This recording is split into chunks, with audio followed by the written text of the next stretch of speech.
Hi guys, welcome to Eufaula Artalks.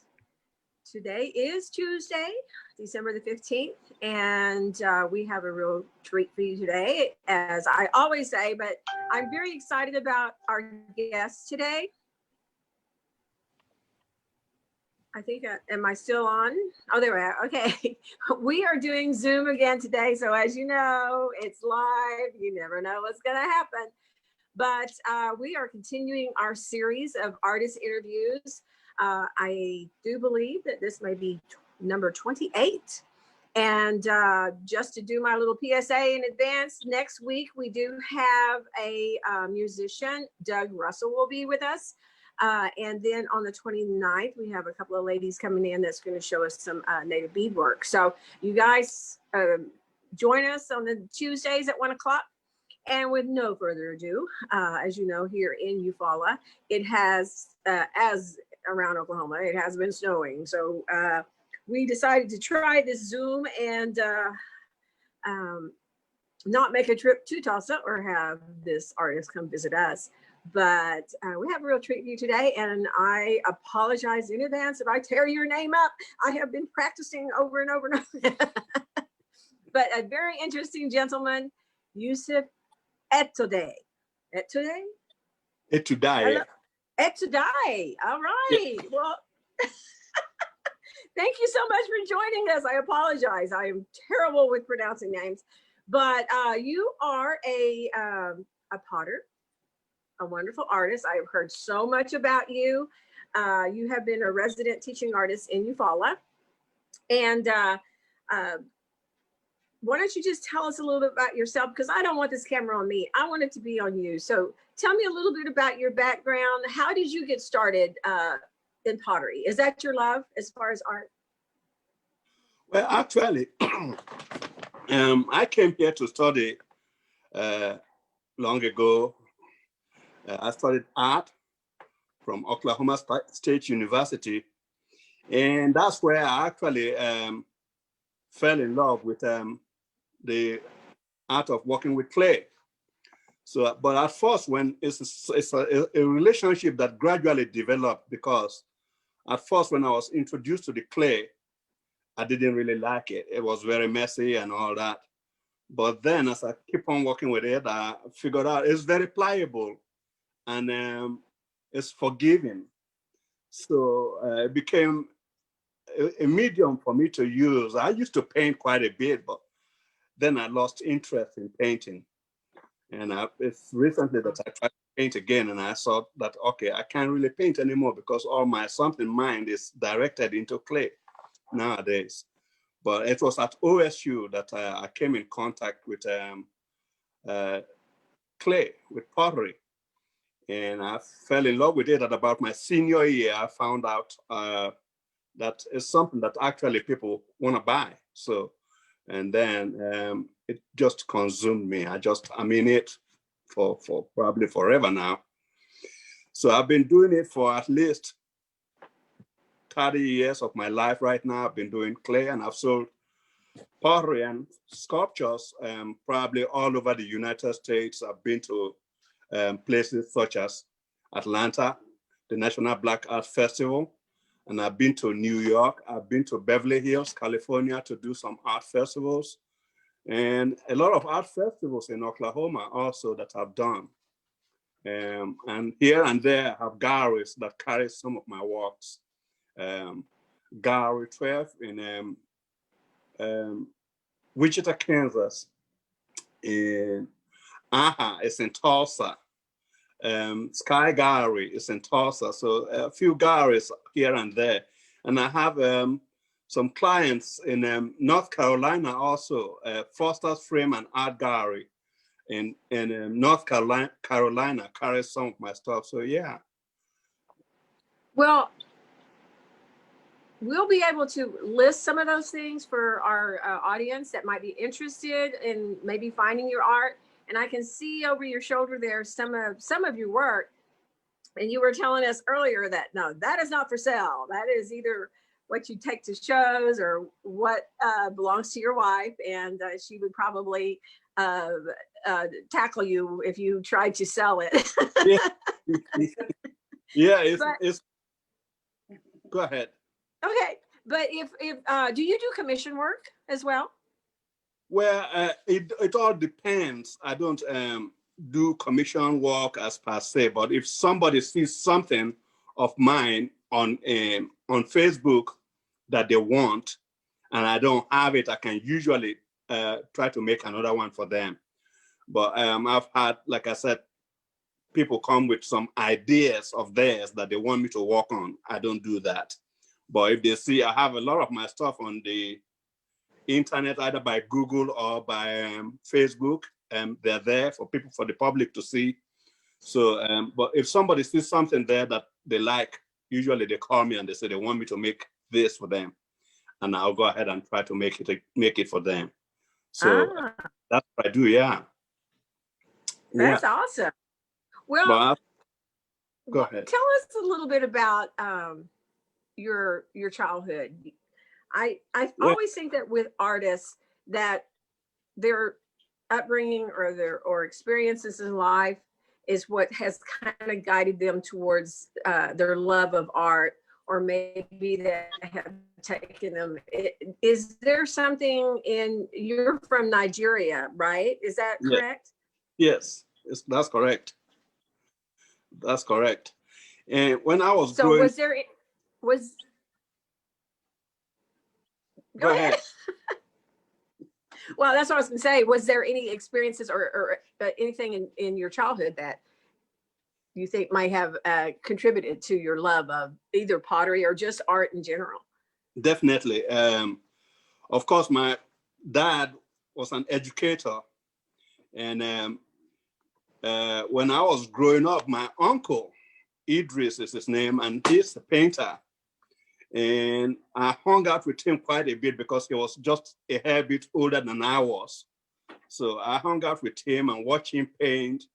And I'll try to emulate him whenever he's painting, pick up brush and try to copy whatever he's painting and all that. So, and that kind of, I guess, developed my interest in being an artist. It was very big of an influence in my life, because hanging out with him, he was very laid back.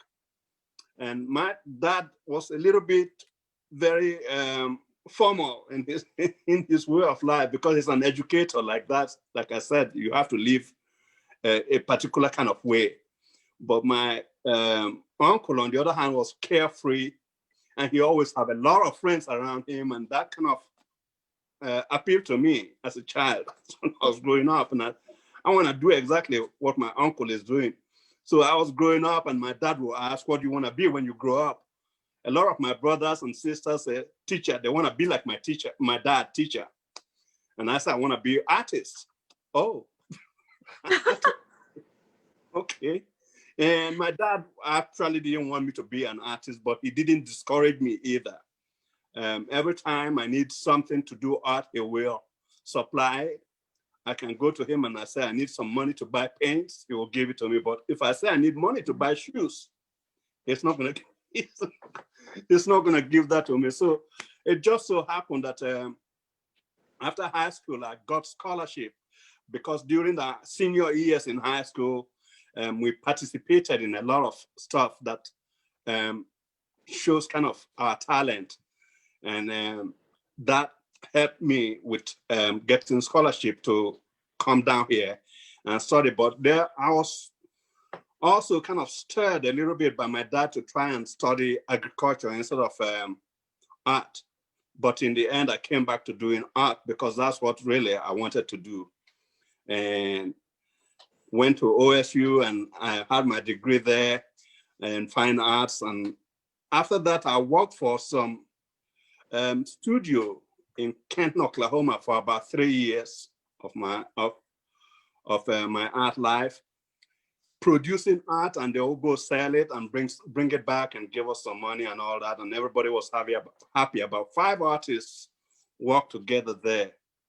And I was kind of, yes, it was a very, very spiritual place where I really enjoyed my 3 years of being there. It was a very, very spiritual experience, because everybody that came into that studio kind of came in by spiritual calling of some sort.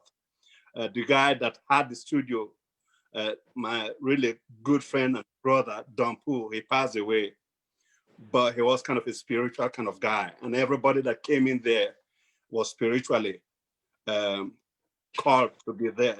He didn't have an advertisement for people to come to the studio and look for a job, but all of us have a spiritual way that help us to find the studio. And I worked there for about 3 years, and I started, I guess, producing a little bit more than they can handle. It was then that I found a way, and I was in McAllister, Oklahoma. So, and the arts and humanities of the McAllister, Oklahoma supported me very well when I was there. And that's where the Arts and Humanity Council of Eufaula, that's how I met them through there also.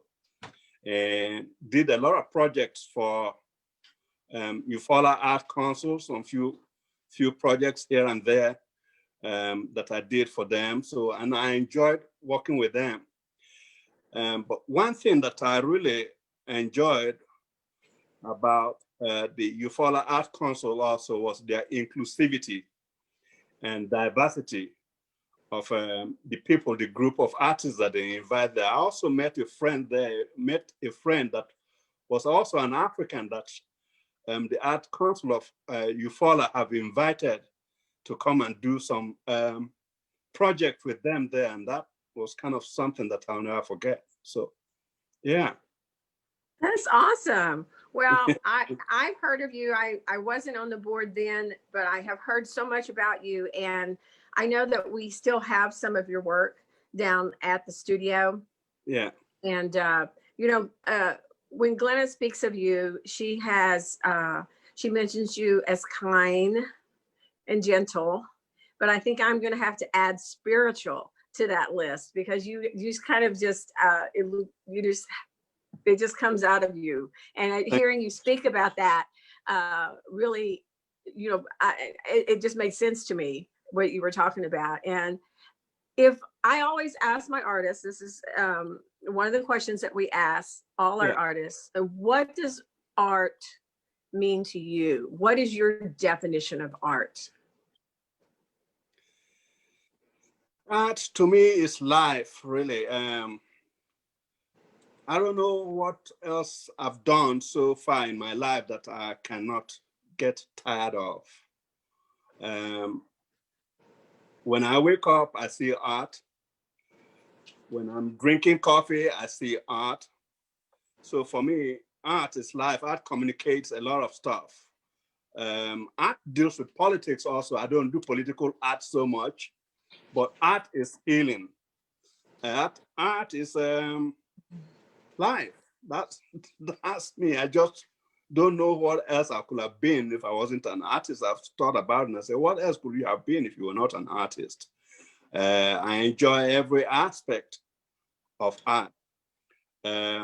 Dancing, music, name it. I don't know. Just you can go on and on and on.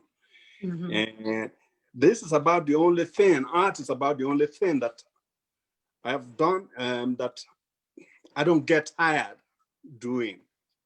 I don't get, I don't know, I told people that I spent about 16 hours when I was in McAllister in my studio. I spent 16 hours straight working and nonstop. And I didn't feel like I was tired ever. And I've never had anything job that I've done that I felt like that I can just continue doing it. I will sleep for 20 minutes, take a nap for 20 minutes, then get up and keep on moving again. So for me, art is life. Well, that's real dedication. That's a true artist. I respect that. Well, have you had any maybe encouraging words for people that may be interested in being a potter or pottery, or how to get started? What would you share? Well, working with clay is very interesting. because clay to me also, I'll come back to spirituality again.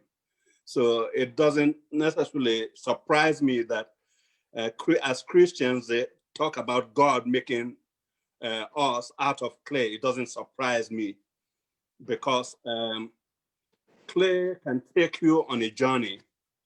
So the thing is to enjoy yourself doing it. It's got to be something you enjoy. Everybody that I've taught at Waterworks Art Center, that's where I work right now, and that's where my studio, I work out of as my studio. Things I said to them is you have to enjoy it. You have to have fun doing it. Don't come in here and don't have fun. If you don't have fun, then that's your fault, because clay is fun. And it's one thing, like I said, that I can do forever and ever. And also that when I was in Kenton, Oklahoma, doing something, I remember the first assignment I was given is to do 100 bowls. And I did 100 bowls. Then Don Poole took it out and went and sold it and came back. And he said, make 100 coffee mugs. And I said, 100 coffee mugs? And he said, yeah. Why? Is there, you have a problem with that? I said, are they going to buy it? And he looked at me and he said, Yusef, people have been making clay before Christ. And after Christ, people are still making clay. And I'm sure after Christ, after Yusef, people will still be making clay. So just keep on making clay. So, and that was interesting to me. So yeah, even if you haven't hard time doing it, just stick with it. You'll click at a point. It's not easy, but it will click.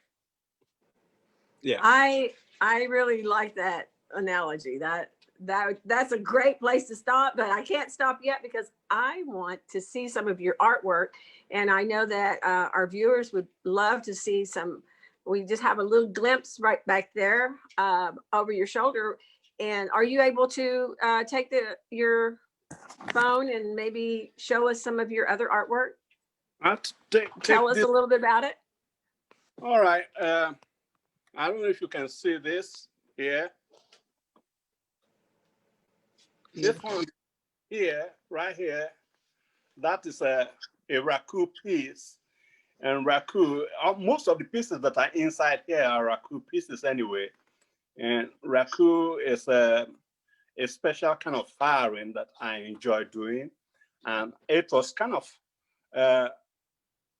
done with some butterflies on top of it. And this is the mating ritual vessel here. So, and this next one here, I don't know if you can see it. The lighting is a little bit poor on this, but that's okay. I don't know if you can see that. That one right there is incognito. It's another raku piece. Mostly I was thinking about floating this elephant tusk that I made on top of this piece. And this other one here, this particular one here was a collaboration between my wife and I. And it's one piece that I was very happy with when it came out. It's called Between Friends. So it's also a raku piece. I did the vase, the vessel, and my wife did the drawing. And then, of course, I determined what kind of glazing I wanted to do on that. And there's this final one I'm going to show you. It's another raku piece. And mostly I was doing this form inspired by one of African pieces. It's called, this one is particularly called the Goddess, because it comes back to procreation and creation. Thank you very much. So I don't know if you could see that. I didn't see that. I could see them, but I don't know if you could see those pieces. Those are some few pieces here and there. Yeah, I got a pretty good view of it. The light was not bad, and actually those are beautiful. It just makes me want to like really see them in person. So, you said in Tulsa that you were at several different Gallery. areas, galleries. Okay, Yes. so Right now. we'll get with you. We'll have Glenna to get with you and maybe get that list, and we can post it on our Facebook page. I know you have a website as well as a Facebook page. I don't have website anymore. Just basically, Facebook is where Okay. I try to sell my stuff through Facebook these days. I don't have a website in particular anymore. Right. Well, before we wrap all this up, we started this series of interviews with artists because of the COVID and people being not able to get out. How has it affected you in your artwork? How has it affected me? Yeah. Affected me greatly. But on the other hand, at the same time, I am very blessed. So I teach at Waterworks, and when this COVID something came in at about March, they shut the whole system down. Mm-hmm. And for me, it shut my system, my creativity down for a while. Then I did do some few things, but it wasn't art. But in the end, it turned out all right. It was okay. I have some pieces going on for some ongoing show at the Gilchrist Museum right now, so that's going. Then also I have some few commission here and commission there. So, but as far as all the shows, I'm kind of on the road artist. I'm going to shows from one show to another show and all that. So when that shut down, everything shut down during the COVID, everything shut down. So I didn't do any show. As a matter of fact, I didn't do any. But then, like I said, I'm very blessed. Commission starts coming in from one place to another place. So I've stayed pretty busy, as a matter of fact, for COVID era, stayed very busy. So I'm thankful to God for that. Yeah. Well, I think we all have to deal with it and overcome it in our own ways. And the nice thing about being an artist is sometimes those situations will force the creativity to come out, or maybe find different ways of bringing that out, or or maybe some areas of your soul that you didn't even realize, that it helps you to express. So that's the wonderful thing about art, is it helps you to express, and then people that see it, or even to touch it, that it brings something to them. And that's what I think is so extraordinary about what I have seen of your work. And I'm very anxious to be able just to do that, because I think sometimes your soul comes through with your work, and I can feel that with you. Indeed. Thank you so much. I agree, because even the piece that Glenna was talking about that she liked or somebody wanted to buy was the first piece I did right after the studio reopened, and it's titled "In the Spirit of Hope." And that all through that period of time that we were all kind of wondering what's going to happen next, there is hope still. And that was the first piece I did, and it's kind of bittersweet for me that the piece is gone to somebody now. But yeah, you're right about that. Very right about. I'm agreeing with what you said just now. Yes. Yeah.